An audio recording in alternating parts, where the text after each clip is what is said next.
अस्सलाम वालेकुम, खबरनाक में खुश आमदेद। मैं हूं आपका होस्ट आफ्ताब इकबाल और आज मेरे मेहमानों में शामिल हैं चौधरी साहब और सैयद मुशाहिद हुसैन। क्या हाल है जी आपका? ये आप किससे पूछ रहे हैं? मुझसे? मैं चौधरी साहब से। जाहिर है चौधरी साहब सीनियर हैं। लेकिन जवाब तो मैं चौधरी दूंगा। साहब ने सुबह 6 बजे आए इतने सुते। चौधरी साहब ये बताइए कि 14 अगस्त को वाकई कुछ होता नजर आता है? चौधरी साहब को खंबा नजर नहीं आता यार भाई वो 14 अगस्त की बात कर रहे हैं। अच्छा। आम दिनों की बात नहीं कर रहे। आप ही बताइए कि 14 अगस्त को क्या होता नजर एक मैं था ओ जियो चौधरी साहब वाह नहीं जी जी वाह। चौधरी साहब बोले। चौधरी साहब बिस्मिल्लाह, हम तो चाहते हैं आप बोले। नहीं चौधरी साहब बोले भी हैं मगर बात भी करते हैं। प्लीज बात करने दो। 14 अगस्त ਨੂੰ ਹੋਣਾ ਹੋਣਾ ਕੁਝ ਨਹੀਂ अच्छा जी, ਬਸ ਘੁੰਮਦਾ ਖੋਤਾ ਖੂਜ ਡਿਬਿਆ ਤੇ इस्लामाबाद अपना अच्छा चलो ठीक है। नहीं सुने आप सुने क्या वो क्या कह रहे हैं? अब प्रिंस फरमाते हैं कि हुकूमत का गधा यानी कि डोंकी अब वो एक कुएं में गिर गया है अच्छा जी, और कुछ लोग उस डोंकी को अच्छा operate बस कर- ठीक है। नहीं सुने बड़ी इंपॉर्टेंट बात है, बड़ी इंपॉर्टेंट बात। क्या उस डोंकी को निकालेंगे? नहीं कुछ उसका ऑपरेशन करने की कोशिश करें। समझिए आप, उसकी कुछ एडजस्टमेंट आउट हुई हुई है, वो ठीक करने की कोशिश करेंगे। अच्छा ये कौन है जो लोग? इमरान खान तो नहीं ठीक करेगा? नहीं इमरान खान ने तो सिर्फ डोंकी को कुएं में फेंकना है, अच्छा धक्का मारना है बस, उसके बाद उसका रोल खत्म। अच्छा उसका रोल खत्म, यानी इमरान खान को फिर इसमें से क्या मिला? देखिए इमरान खान जिसके पीछे पड़ जाए उसे फिर कुएं में फेंक के ही वो दम लेता है अच्छा और इसे अपनी एक अचीवमेंट समझता है, तो ये अचीवमेंट से कम नहीं है। अच्छा दिलचस्प बात यह है कि इमरान और नवाज शरीफ में सिर्फ यही फर्क है। क्या? देखिए इमरान खान तो किसी को फेंकता है ना कुएं में, अच्छा जी, नवाज शरीफ अपने आप को खुद फेंक देते हैं। ਮੀਆਂ ਸਾਹਿਬ ਬਲਕਿ ਖੂਹ ਦੇ ਕੋਲ ਬੈਠੇ ਰਹਿੰਦੇ ਨੇ। ਅੱਛਾ। ਹਰ ਆਣ ਜਾਣ ਵਾਲੇ ਬੰਦੇ ਨੂੰ ਪੁੱਛ ਰਹੇ ਹੁੰਦੇ ਤੈਨੂੰ ਡੇਗ ਕੇ ਬਗਾਵਾਂ। ਹੁਣ ਤਾਂ ਮੀਆਂ ਸਾਹਿਬ ਦੇ ਰਸਤੇ 'ਚ ਜਿਹੜਾ ਵੀ ਖੂਹ ਆਂਦਾ ਨਾ ਉਹਨੂੰ ਲਲਚਾਈਆਂ ਹੋਈਆਂ ਨਜ਼ਰਾਂ ਨਾਲ ਵੇਖਦੇ ਔਰ ਨਾਲ ਦੇ ਨੂੰ ਕਹਿੰਦੇ ਹੁੰਦੇ ਨੇ ਆ ਦੇਖ ਫਿਰ ਡਿੱਗਣਾ ਪੈਣਾ। ਮੀਆਂ ਸਾਹਿਬ ਤੇ ਆਪਣੇ ਇਲਾਕੇ 'ਚ ਮੌਤ ਦਾ ਖੂਨ ਨਹੀਂ ਲੱਗਣ ਦਿੰਦੇ। मियां साहब बेसिकली ना उनको कुओं की तलब होती है। आप जो मर्जी कहते रहे, 1.5 करोड़ वोट लेकर वो इक्तदार में आए हुए हैं और आपकी तमाम तर कोशिशों के बावजूद पूरे 10 साल आप और आपके बुजुर्ग परवेज मुशर्रफ साहब उन्हें रोकने के लिए हर कदम पर बंद बांधते रहे, लेकिन वो इक्तदार में आ गए। वो एक नाअहल हुकूमत के सरबराह हैं, इसमें कोई शक नहीं। इतनी नाअहल के PMLN puts PPP to shame नजर आता है, महसूस होता है, लेकिन फिर भी आपकी इन हरकतों से वो इक्तदार से जाते नजर नहीं आते। इक्तदार से तो वो अपनी हरकतों से जाएंगे। मियां साहब हमेशा खुद देखे। अच्छा तो साहब मैं आपसे पूछ रहा था ਕਿ ਨੀਂਦ ਪੂਰੀ ਹੋਈ ਕਿ नहीं? या तो साहब मैं पूछ रहा था ਕਿ ਆਖਰੀ ਵਾਰੀ ਕਦੋਂ ਵੱਜੇ ਹੋ? जो सब बिलीव करते हैं कि इनका एक स्लोगन है, एक मोटो है जिंदगी का, रज के वाह ते वज के खा। चोई साहब नपी तुली बात करते हैं। नहीं कुछ कहना चाह रहे ने आफ्ताब साहब नु गौर नाल वेखदे पे ने। तेरी सोच है सादक, तू बड़ा मासूम आदमी है, वो ऐनक के पीछे देख तुझे रहे हैं। राजा साहब बड़े बड़े फालतू तजाल बंदे में अपनी जिंदगी देखे ने। ये किसकी बात करें आप? इसकी और किसकी, इसे जान नहीं छूट सकती। इनो जियो जी लगा दो किधरे। क्यों जियो में नहीं लगाया जा सकता मुझे? नहीं लगाया जा सकता आपको। जो हशर आपने काफली का किया वो फिर जियो का करेंगे? लो पहले जियो पे चादरें चढ़ रही हैं। बताइए जरा सोचिए। चादरें पहले चढ़ती थी ना, फिर चढ़ेंगी इंशाअल्लाह ताला, हालात ठीक हो जाएंगे। अरे गल ते गौर कर, धनकड़ी आ रहे हैं। बस आपकी सोच। आपको पता चोई साहब खामोश क्यों है? ये किस तबके को रिप्रेजेंट कर रहे हैं? किसको? Silent majority. अच्छा जी आप बताइए, आप क्या देख रहे हैं? एक तो बड़ी मेहरबानी आपकी, आपने मुझसे पूछा कि आप क्या देख रहे हैं, यानी एज अ दानिश्वर आप मुझे ट्रीट कर रहे हैं। और आप क्या यहाँ पे क्या टेलर के तौर पे आपको बुलाया? नहीं लेकिन जो मेरे साथ हो रही है वो टेलर वाली भी नहीं हो रही। टेलर को भी बंदा थोड़ी बहुत इज्जत देता है। आपकी वजह से काफ लीग के साथ जो हो रही है। बहुत सिंह फंसाने के मास्टर हैं आप। Singh is king. सुनिए मेरी बात, बड़ी इंपॉर्टेंट बात मैं कर रहा हूं। देखिए इस वक्त क्या हो रहा है आफ्ताब साहब, एक तो मुझे टेक्नोक्रेट्स आते हुए दिखाई दे रहे हैं। टेक्नोक्रेट्स। ये क्या टेक्नोक्रेट्स? क्या टेक्नोक्रेट्स? यानी आप जैसे टेक्नोक्रेट? ये टेक्नोक्रेट्स ने कि डांसर ने? देखिए टेक्नोक्रेट्स कहते हैं टेक्निकल लोगों को। یہ وہ لوگ ہیں جو کسی بھی ملک کی بنیادیں کھڑی کرتے ہیں. ابھی آپ کا ملک اس فیز میں نہیں ہے کہ آپ وہ امریکہ کی طرح کی آپ جمہوریت اور اس طرح کی چیزیں, پہلے آپ اسٹرکچر کھڑا کریں. آپ جیسے ٹیکنوکریٹس جیسے میں کہہ لو یا میں کہہ لو, اس طرح کے جو ٹیکنوکریٹس ہیں. اچھا جی, ٹیکنوکریٹس آتے نظر آتے ہیں. ایک ٹیکنوکریٹس اور دوسرا -1. میں -1 پہ بلیو نہیں کرتا, میں بلیو کرتا ہوں +1 پہ. +1 یہ کیا ہوتا ہے؟ یہ مجھے نہیں پتا. چوہری صاحب پشتو فلم دے ویلن لگ رہا ہے. جی میرا سوال چودھری صاحب سے ہے. چودھری صاحب, آپ روزانہ طاہر القادری صاحب کے ساتھ کبھی نظر آ رہے ہوتے ہیں, کبھی عمران خان صاحب کے نظر آ رہے ہوتے ہیں, تو ابھی آپ نے پراپر ان کے ساتھ کوئی میٹنگ نہیں ہوئی ہے, آپ کو وہ شامل نہیں کر رہے, تو کیا وجہ ہے اس کی کہ آپ کو ان کے ساتھ شامل ہونا چاہتے ہیں اور وہ کرنا نہیں چاہتے, کیا اس کی ریزن ہے؟ حرام ہے ان کے مائنڈ میں کوئی بات ہو جو یہ پوچھنا چاہ رہے ہیں. نہیں, بڑی دلچسپ بات, یہ بات تو کل سلیم صافی کرتے پائے گئے ہیں ٹی وی پہ. بڑی دلچسپ بات کہ یہ انقلاب کی باتیں کرنے والے علامہ صاحب فلینک ہو رہے ہیں, ایک سائڈ پہ پرویز الہی بیٹھے ہوئے ہیں, دوسری پہ شجاعت بیٹھے ہوئے ہیں اور بات کر رہے ہیں انقلاب کی. سر یہ بڑی عام بات ہے. تسی انہوں نے سمجھدار سمجھتے, انہوں نے بھی سلیم صافی تو سن کے کیتی اگے گل. دیکھیے سمجھنے کی ضرورت ہے, اس وقت چودھری صاحب آپ کے ملک کی وہ واحد آواز ہے. اچھا, وہ آواز ہے, میں آپ کو لکھ کے دیتا ہوں, یہ آواز کوئی اور نکال ہی نہیں سکتا. سوال نہیں پتا. یہ کیا بات ہے؟ میرا خیال تھا کہ انقلاب کے دائی ہیں, بہت بڑی بات کرنے والے. یہ دائی نہیں ہے, یہ پولیٹیشین ہے. لیکن میری آپ بات کو سمجھیے, آپ جو دائی کون سی سمجھ رہے ہیں؟ آپ نے ابھی دیکھیے, ایک دائی تنور والی ہوتی ہے اور یہ دائی دعوت دینے والا. دیکھیے چوہری صاحب اس وقت انقلاب کے لیے نکلے. چوہری صاحب نے بڑی خوبصورت اس دن پریس کانفرنس کی, آپ نے دیکھا ہوگا. جی جی جی. اپنی پریس کانفرنس میں ایک لفظ چوہری صاحب نے کام کا نہیں کہا. جی چودھری صاحب, آپ کو پتا آپ کی گورنمنٹ کیوں گری ہے؟ کیونکہ آپ سوئے رہتے ہیں اور یہ لوگ جو آپ کے انڈر کام کرتے ہیں کرپشن کرتے رہے. جاگ جائیں آپ. چوہری صاحب دی حکومت نہیں سی ڈگری, چوہر صاحب آپ وچ بجے سن. جی ماسٹر جی, کوشچن. میرا مشاہد حسین صاحب سے سوال ہے جی. کہ میں نے چال لائے دے ہوتا یار بات کر لیں دو. نہیں پوچھنے دیجیے ماسٹر جی. دیکھیے صحت اجازت نہیں دیتی, ان کو جلدی فری کرنا ہے. جی آپ تو بہت بڑے دانشور ہیں جی. اکیلی بولو نا, جلدی بولو. میں سمجھ گیا, بڑا خوبصورت انہوں نے سوال کیا. نظرات ہم لیتے ہیں ایک بریک, ہمارے ساتھ چاہیے. اللہ معافی دے, ماسٹر ساڈا چودھری شجاعت ہے.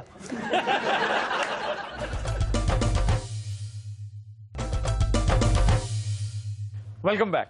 جی دیکھیے میں بات کر رہا تھا لانگ مارچ کی, اور آپ دیکھیں گے چوہری صاحب جس اچھا سر چھوڑے لانگ مارچ پہ, ہم آپ سے بعد میں بات کریں گے. اس وقت کرپشن پہ اتفاق سے ہمارے ساتھ کچھ لوگ موجود ہیں, دوست موجود ہیں جو گفتگو کرنا چاہیں گے. ان کی کچھ تحقیق ہے, کرپشن پاکستان میں ناسور کیوں بنی, کیسے بنی. جی جناب. حالت یہ ہے کہ یہ ملک اربوں ڈالر کا مقروض ہے اور اس ملک کی کوئی کسی قسم کی اخلاقیات نہیں رہیں. ادارے لے لیں, سب سے پہلا ادارہ PIA لیں آپ, واحد ادارہ پاکستان کا جو پاکستان نے بنایا, باقی بنے بنائے ادارے ہمیں ملے. اس ادارے کا وہ بنایا, وہ دنیا کی بیسٹ ایئر لائن PIA بنی, اور آج وہ دنیا کی سب سے بری ایئر لائن ہے کہ اس کا جہاز اول تو اڑتا نہیں, اڑتا ہے تو اترتا نہیں. ڈر لگتا ہے بیٹھ جائیں کہ پتہ نہیں اترے گا کہ نہیں اترے گا. جس طرح شوکت صاحب نے گل کی تھی سر, انور مسعود صاحب دی نظم یاد آ گئی. بنین لین جاندے ہو, بنین لے کے آندے ہو, پاؤندے ہو تے پیندی نہیں, لاندے ہو تے لیندی نہیں, لے جاوے دوجی واری پان جوگی رہندی نہیں. 28 ممالک کی ایئر لائنز بنانے والا ادارہ آج جو ہے وہ اس کی سانس نکلی جا رہی ہے. اور وہ کیوں کہ اس قدر کرپشن ہوئی وہاں پر, اس قدر کرپشن ہوئی کہ اس کے جہاز, لو سٹینڈرڈ جہاز خریدے گئے, اس کے ہینگرز جو دنیا کے بیسٹ ہینگرز سے, پوری دنیا سے جہاز وہاں اوور ہالنگ کے لیے آتے تھے, اور اربوں ڈالر پاکستان وہاں سے کماتا تھا. بے انتہا پیسہ پاکستان نے PIA سے کمایا, اور وہ ہینگرز آج برباد ہو گئے. تمام انجینئرز ہمارے, تمام اچھے ٹیکنیشینز ہمارے پاکستان چھوڑ کے چلے گئے حکمرانوں کی پالیسیوں کی وجہ سے. تو اسی طرح ریلوے کی طرف آ جائیں کہ 86 تک یہ ادارہ پروفٹ میں چلتا ہے. ریلوے کی ورکشاپس بہترین ورکشاپس تھی پورے بر صغیر کی, یہاں پر وہ لوہار ترخان تھے جو اس فن میں یکتا تھے. اب وہ تمام ورکشاپس جو ہے وہ نہ ہونے کے برابر ہے. 3-4 ارب روپیہ لگا کر ایک فیکٹری لگائی گئی, لوکو موٹو فیکٹری رسالپور, کہ وہ انجن بنائے گی, انجن ری بلڈ کرے گی. اب حالت یہ ہے کہ وہاں مکھیاں بنک رہی ہیں. وہ اس لیے کام نہیں کر رہی کہ وہاں پر پہلے انہوں نے انجن بنائے, وہ انجن بڑی کامیابی سے چلے, ری بلڈ کیے. اب انجن جو مارکیٹ سے آپ لیتے ہیں وہ 35 کروڑ روپے کا لیتے ہیں. यहाँ 7 करोड़ रुपए में इंजन रीबिल्ड होता है। अब उसमें 7 करोड़ में कमीशन नहीं बचता, 35 करोड़ में कमीशन बचता है। अब इन्होंने 35 करोड़ का इंजन छोड़ के पिछली हुकूमतों में 15 करोड़ का इंजन खरीदा एक मुल्क से, वो सारे के सारे इंजन बैठ गए, 40 अरब रुपए के इंजन बैठ गए। अब उसी कंपनी से फिर 50 इंजन इस मौजूदा हुकूमत ने खरीद लिए। अब क्या होगा इन महकमों का हाल कि उसमें कमीशन जो है वो जो चलता है, उस कमीशन ने PIA को बिठाया, उसने रेलवे को बिठाया। अब स्टील मिल की तरफ आ जाएं कि स्टील मिल की अगर टोटल प्रोडक्शन हो तो पाकिस्तान की कुल ज़रूरियात का 75% पूरा कर सकती है वो। फिर आपको मजीद स्टील मिल्स की ज़रूरत है। आज तक 25% से ज़्यादा उससे हम प्रोडक्शन नहीं ले पाए, और जो हम लेते थे, और 45,000 एम्प्लॉइज़ वहाँ चाहिए थे, आज वहाँ 15,000 से कम एम्प्लॉई हैं और कोई प्रोडक्शन नहीं है। एक बयान आया 3-4 रोज़ पहले, हमारे एक साबिक जो मिनिस्टर थे राना सनाउल्लाह साहब, उनका बयान आया कि हर MNA MPA हर तरक्याती काम में 16% कमीशन लेता है। अब ये मेट्रो बस का मंसूबा ले लें कि एक साल के अंदर अंदर मेट्रो बस जो 27 किलोमीटर का उसका डिस्टेंस है, उसमें पंखे 90% बंद हैं, और इस सख्त गर्मी में कूलर का पानी वहां मुयसर नहीं है, कूलर लगे हुए उनमें पानी नहीं है। ये एक साल के अंदर लाहौर में। शहबाज शरीफ साहब जरा गौर कर लीजिए, और कुछ नहीं तो ये अपने बनाए हुए पंखे ही ठीक करवा दें। आपकी बड़ी शहबाज साहब किवें ठीक करान सर, वो इलेक्ट्रीशियन है। जी जनाब शौक साहब। अब आ जाइए जरा बिजली की तरफ, जिससे पूरी इकोनॉमी लिंक है हमारी। ठीक। अब ये नंदीपुर का प्रोजेक्ट सबसे लेटेस्ट है। अब नंदीपुर के प्रोजेक्ट पे बड़ी बातें हुई कि पिछली गवर्नमेंट ने नहीं बनाया, मशीनरी कराची में पड़ी रही, 25 अरब का मनसूबा 50 अरब पे चला गया। अब जब वो चला है तो वो चल नहीं रहा। अब उसे कभी गैस पे कन्वर्ट करने की बातें होती हैं, कभी कुछ होता है। और इससे पहले जो जुल्म हुआ हमारे साथ कि आपने सारे प्राइवेट जितने भी प्रोडक्शन के बिजली घर लगाए वो फर्नेस ऑयल पे लगाए, लगाने वाले गैर मुल्की और गैर मुल्की फर्नेस ऑयल। अब फर्नेस ऑयल का रेट बढ़ता है, और बढ़ते बढ़ते यहाँ तक चला गया कि आज आप और मैं बिल पे नहीं कर सकते, उसकी कीमत हम नहीं दे सकते। अब उसमें किक बैक्स हैं, टोटल किक बैक्स हैं, कोई हुक्मरान माने ना माने, कमीशन जा रहा है। पैसा खाने का एक बड़ा ही खूबसूरत सोफिस्टिकेटेड सा तरीका है, आज भी जा रहा है। आज भी जा रहा है कि जब आप 500 अरब रुपया ऐसे करके देते हैं फर्नेस ऑयल नहीं सर, हुक्मरान तो उम्रे कर रहे हैं। जो उम्रे तो बड़े बड़े गुनाहगार भी करते हैं। मतलब ये मेरे लिए खबर होगी कि वो जानते हैं, बाखबर हैं कि उनकी पार्टी, उनके अफसरान इस लेवल की करप्शन कर रहे हैं। आज ही नंदीपुर से सिलसिला रुका था। नंदीपुर का पूरा प्रोजेक्ट फ्लॉप हो गया। अब उसमें 450 मेगावाट बिजली उसने पैदा करनी थी।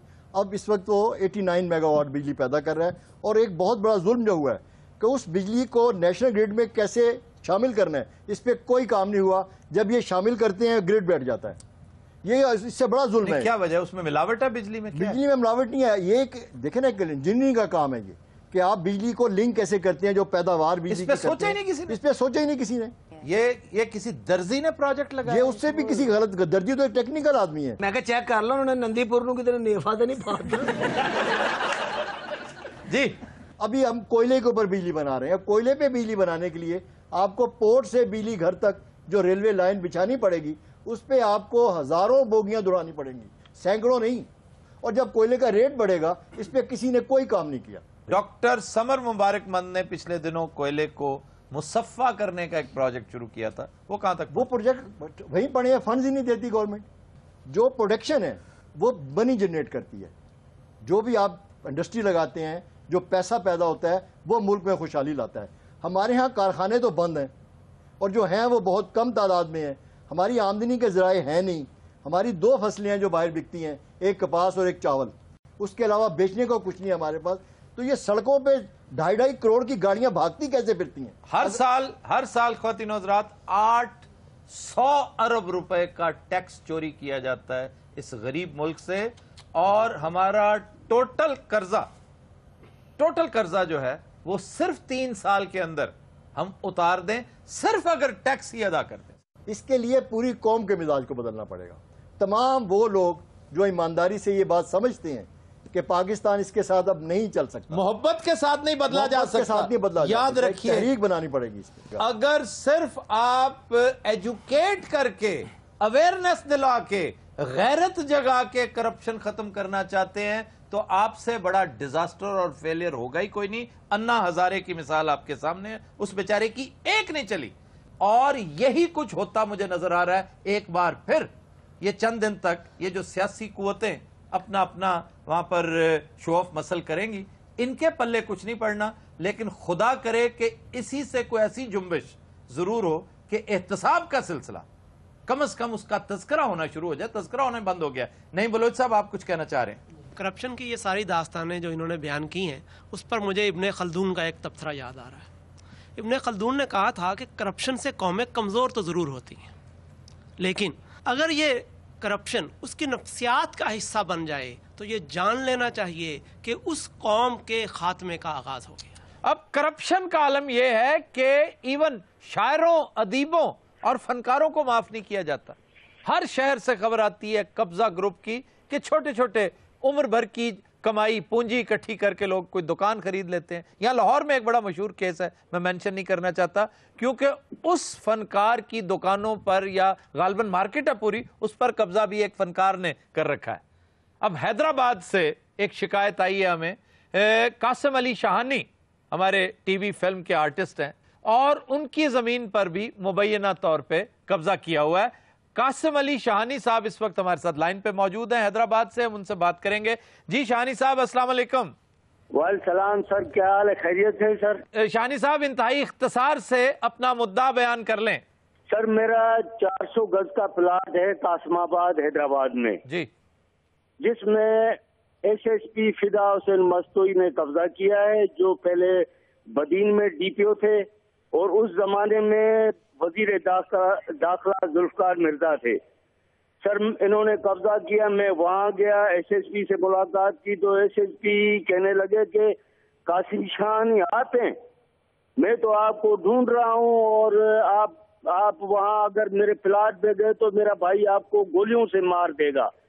میں نے کہا سر پلاٹ میرا ہے اور میں 4 دیواری کرا رہا تھا تو یہ پولیس نے آگے دھاوا بول دیا اور سارا میرے مٹیریل سیمنٹ، ریتی، بجری سب پہ انہوں نے قبضہ کر لیا. آپ بتائیے آپ کس کس کے پاس شکایت لے کر گئے ہیں؟ وزیر اعلیٰ سندھ کے پاس گئے ہیں، گورنر کے پاس، آئی جی کے پاس گئے ہیں؟ سر میں پورے پاکستان کے آدمیوں کو میں نے کہا ہے، چیف جسٹس کو میں نے لیٹر لکھا اور اس کے علاوہ گورنر صاحب کو میں نے کہا ہے، وزیر اعلیٰ سندھ کو کہا ہے، چیف جسٹس سندھ کو کہا ہے، آئی جی کو لکھا ہے، میرے پاس سب ثبوت ہیں. اچھا جی، ہم آپ کی بہت شکریہ شاہانی صاحب، چونکہ وقت بہت قلیل ہے ہمارے پاس، آپ کی بات سن لی ہم نے. ارباب بستوں کشاد سے گزارش کر رہے ہیں کہ اگر ممکن ہو تو آپ کی سنوائی ہو، وہاں پر آپ کی بات سنی جائے. ہمیں نہیں پتا کہ آپ کی بات میں کس حد تک صداقت ہے، اس کا فیصلہ عدالت کر سکتی ہے، اس کا تعین پولیس کرے گی. بہت شکریہ، thank you very much. Thank you, okay, اللہ حافظ سر. جی جناب، آپ ایک عام شہری ہیں اور کرپشن کے حوالے سے بات کرنا چاہتے ہیں. سر یہ کرپشن پہ باتیں ہو رہی ہیں، میں تو کہتا ہوں کرپشن ہونی چاہیے. کیا ہونی چاہیے؟ تیرے صدقے جاواں میں. بہت اچھے. ਇਹੋ ਜਿਹੇ ਬੰਦੇ ਕਸੂਰ 'ਚ ਮੇਥੀ ਵੇਚਦੇ ਨੇ. ਬੜੀ ਅਜੀਬ ਗੱਲ ਕੀਤੀ ਹੈ ਤੁਸੀਂ. ਸ਼ੌਕਤ ਸਾਹਿਬ ਕਰਪਸ਼ਨ ਦੇ ਬਾਰੇ ਬੋਲ ਬੋਲ ਕੇ ਮਰਨ ਵਾਲੇ ਹੋਏ. ਉਹ ਬੜੇ ਆਰਾਮ ਨਾਲ कहता कि जी होनी चाहिए. जी करप्शन इसलिए होना चाहिए कि कोई भी आदमी रेडी बान है जो वो रिश्वत दिए बगैर रेडी नहीं लगा सकता. मेरे ऊपर खुद एक पर्चा हुआ था नजायज, हालांकि सबको पता था, उसके बावजूद मैंने 1.5 लाख रुपया दे के SHO को पर्चा खारिज करवाया. یہ 2 باتیں کر رہے ہیں آپ. ایک بات درست ہے، دوسری آپ نے غلط کر دی. جو درست ہے وہ یہ ہے کہ جی کرپشن کے بغیر آپ ایک قدم نہیں اٹھا سکتے. یہ کرپشن کے حق میں بات نہیں، یہ تو اس کے خلاف ہے. لیکن جو دوسری بات آپ اپنی معصومیت میں کرتے چلے جا رہے ہیں نا کہ کرپشن ہونی چاہیے، یہ غلط ہے. آپ یہ کیوں نہیں کہتے کہ کرپشن کا کتا اس کنویں سے جب تک نہیں نکلے گا پانی صاف نہیں ہوگا؟ سر یہ نکل ہی نہیں سکتا. ہاں، یہ نکل نہیں سکتا، نہیں نکل سکتا. معجزہ چاہیے اس کے لیے. شوکت صاحب کنکلوڈ کریں گے گفتگو. پہاڑوں پہ جو جیسے برف پڑتی ہے اور پانی نیچے کی طرف آتا ہے، اسی طرح کرپشن اوپر سے نیچے کی طرف آتی ہے، نیچے سے اوپر کی طرف نہیں جاتی. عوام کرپٹ نہیں ہے، جب اوپر کرپشن ہے تو نیچے کرپشن آئے گی. ہمیں اوپر کا صفایا کرنا چاہیے. یہ جو بھی نمائندے ہیں، انہیں جو بھی لا رہا ہے، ان کے پیچھے اسٹیبلشمنٹ ہے، ان کے پیچھے کوئی اور ہے، وہی انہیں ٹھیک کرے گا. جب ہمارے حکمران ٹھیک ہوں گے، عوام آٹومیٹیکلی خود ہی ٹھیک ہو جائیں گے. خواتین و حضرات، we'll take a break. Stay with us.